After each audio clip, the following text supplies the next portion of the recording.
What is going on, guys? Welcome back to another edition of Dark Powerrr, where we talk about everything that happens on AEW Dark Elevation and NWA Powerrr. This episode of Powerrr was kind of a paint by numbers episode, but it did move some things along. So let's get into it, guys, because there really wasn't that much when it came to Dark and Elevation.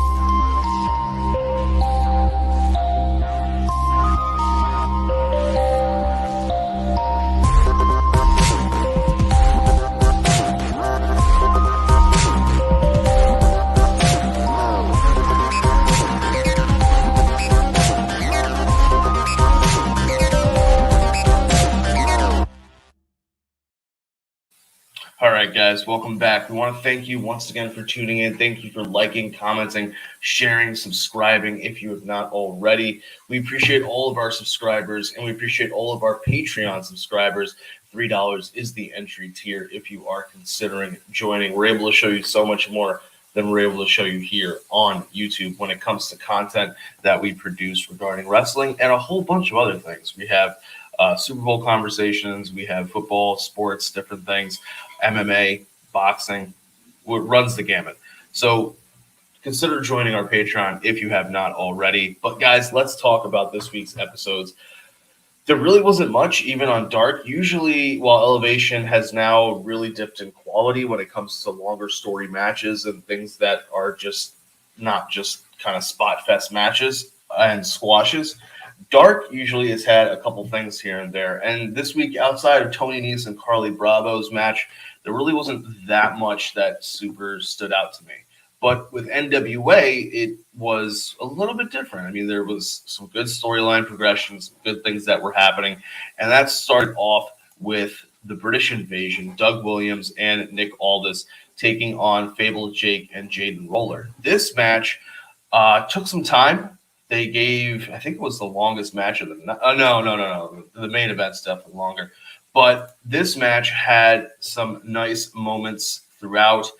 Doug Williams definitely did the brunt of the heavy lifting, which was weird. So they're setting up Aldis for it to be a hot tag, which, makes sense. Aldis is the guy in the team who is far bigger name, far more well-known, and definitely at this point is the better wrestler because Doug Williams is he's getting up there in age, which is why I thought it was kind of surprising that they had him in the ring for as long as they did. He just looks a little like he's slowing down a bit. And to be fair, I mean, he is on the older side, and him slowing down a little bit is still better than a lot of guys' is full speed. I'm taking nothing away from Doug Williams. But as a tag team, it works well. And that's one thing that I like is that Aldis is able to cover for any kind of issues that Williams has with the slowing down department. Aldis is able to go full speed, and it sets up well for hot tags. So not much that I can really criticize there. I want to see more and more of Doug Williams now that he is back, now that British Invasion is back. I think they have had a couple matches on NWA USA. I'll have to go back and check those out. But I want to see. I want to see how this is all going to turn out, because right now it looks as though they may be Crockett Cup favorites, and I don't know necessarily how I feel about that. I don't know if Aldis needs to win something else. But anyway, after this we have the first of 3 straight women's matches, which is Tootie Lynn taking on Marty Bell. Tootie Lynn is going to pick up the win here. Kind of a straightforward match. Tootie Lynn's playing the kind of an underdog role. Marty Bell is the Hex aren't really heels, but there's a little bit of cockiness to them, a little bit of swagger, and that's showing here. And Tootie Lynn's going to get the win. As you may remember, Kylie Ray got a win over Allison Kay a couple weeks ago. So, as commentary pointed out, well, this means you should be in line for a title shot. Each member of your team has pinned each member of the tag team champions, but that's something that we'll have to figure out as we go forward. The next match that we had was one thing I wanted to say was that with Tootie Lynn and Marty Bell, it felt a little clunky in certain spots, but overall was very smooth. This next match, we're actually going to get like from smoother to clunkier as we go along. This next match had some really clunky moments. And this is Genocide taking on Natalia Markova. They're going to go to a double countout to try to protect both women. It's kind of weird of a match because I don't know if you were going for the double countout. I think I would have done it a little bit sooner. Each women's match is also going to progress in length, but if the goal is to protect both, just give me the double countout sooner. We gotta try to move this along. But Markova just doesn't seem the best in ring. Genocide's definitely better than her, which, when it comes to female competition in the NWA, means that Genocide's one of the best. Because there's not, I mean, Kylie Rae's easily the best wrestler in the company, followed by probably Camille, and then Melina, if I had to put her rankings. But Allison Kay, Allison Kay is in the tag division, but still, like, Allison Kay is probably going to round out that top five. Or she might swap with Melina somewhere. But either way, Genocide is not the greatest. And if we're saying that, if I'm going to say that Markova's underneath Genocide, then there's really some issues there. But overall, it got the job done. It just could have gotten the job done a little bit faster. And now we turn to the clunkiest of the three women's matches, and that's when Melina takes on Christy James. There's just some clear communication issues between the two women, and they probably could have, I don't know, maybe planned it out a little bit better. It did look as though there was stuff being called in the ring, which is called in the fly, which is usually how this kind of clunkiness happens. But it's just something that could have been avoided, I think. And the match isn't necessarily bad. Melina's getting the win over James, stays the forever number one contender, whatever you want to call it.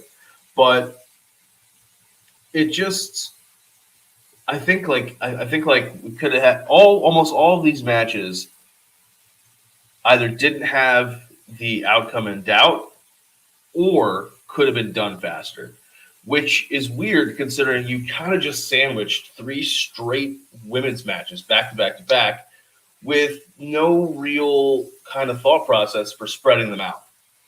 And that's coming down to the pacing of overall NWA shows and how they're telling stories. That's coming down to after the 2D, I think it was after the 2D Lynn match, Gallo again has kind of a bit of a flub, and it may not even be a flub. He may have been told something, and then when it's edited, it's turned into something different. He tells us that the next match is going to be Cardona versus Benjamin, and it's not. The next match we find out is something else completely different. It's one of these women's matches. So it's just a situation where if you're going to do like a women's Power episode of Power, that's fine. But if you're not, spread these matches out as opposed to sandwiching them together, and then we can just kind of appreciate them more because they're better switches from what we normally see on Power, which is, for the most part, just men's matches. It felt as though the planning of it could have been a little bit better, and we could have had a little bit more build. Genocide and Markova could have maybe cut some more promos. We could have seen more talk from Tootie Lynn, Kylie Rae about how they want those tag titles. We could have had even Christy James cutting a promo at one point saying, "Hey, Melina calls herself the forever number one contender until she gets the title just because of who she is. Well, if I knock her off, that makes me the number one contender, or that makes me someone big in the NWA." We need motivations for some of these matches. We need some reasons to care for different competitors, and we don't necessarily get that when you sandwich them together with really no build or no announcement whatsoever even beforehand. We do have a quick quick interview from Scion and Idol where they're trying to figure out who exactly his dad is, and Scion won't tell anybody. Shocker.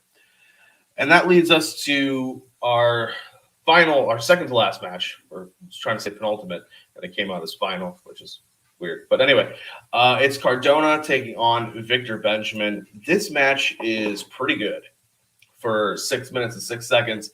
It's well done. Cardona is easily the second best person in the ring that we have seen tonight after Aldis, and it really shows. And Cardona just knows how to work. He knows when to play to a crowd. There is something to be said for the WWE system. As much as it can be not generic, but as much as it can be repeated, which I guess is generic, but factory kind of style. It teaches people how to work for television. And television is, for a promotion, the most important thing. Television, pay-per-views, camera work. For an indie wrestling promotion, it doesn't really matter if you're not on TV or if your TV deal is maybe just through, say, Fight or through ITV or something like that. If people buy it and they watch it, that's great. But the majority of your money you're trying to get from the gate and tack on anything from those pay-per-view buys, because you're not really going to do that many pay-per-view buys. But for those promotions that have TV deals, they need a focus on knowing when to play to the crowd, where to position people when you're doing finishers, how just all those different camera angle work. And that is something that WWE teaches you. And that's something that former WWE talents and or people who have experience with camera work, whether they were in WCW, Impact, Ring of Honor, are teaching people when it comes to, say, AEW. But here in the NWA, they don't really have people who are teaching them that. And you can see a difference between someone like Aldis and Cardona who know those things and other people who don't. And not necessarily don't, but just may not have the same level of experience. We'll put it that way. And that is something that Cardona is right when he says he's here to save the NWA.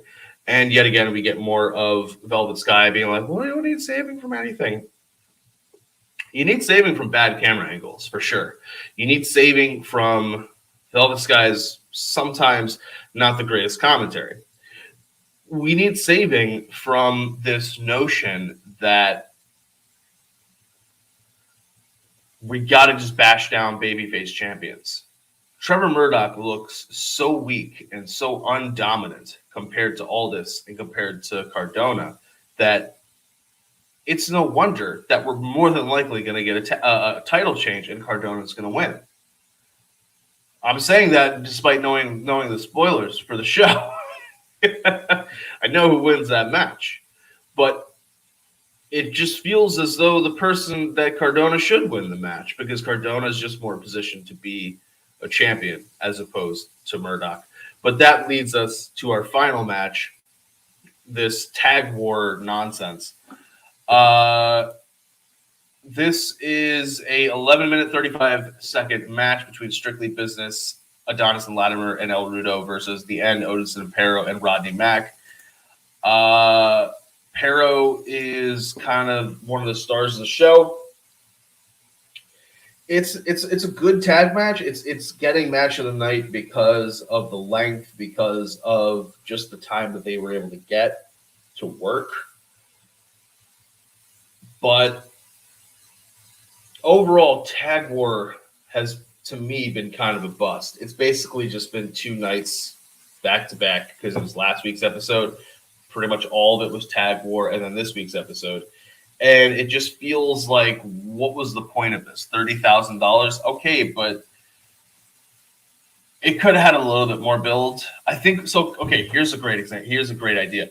I'm saying it's a great idea. You let me know if you think it's a great idea. What I would have done was I would have moved this Tag War match to next week. I would have had these 2 teams cut promos throughout the night, building up towards that match.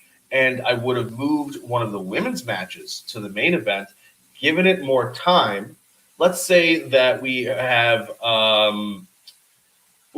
let's say Melina and Christy James is our main event. And instead of going 6 minutes and 14 seconds, they can go 8 minutes or maybe 9 minutes. And earlier in the night, we have a promo talk from Christy James about how she thinks that if she wins, she can become the #1 contender. You can even have Camille come out and hang around ringside to be like, hey, I have an interest in this match just because. You're creating space. You're creating more of a reason for people to care about different matches.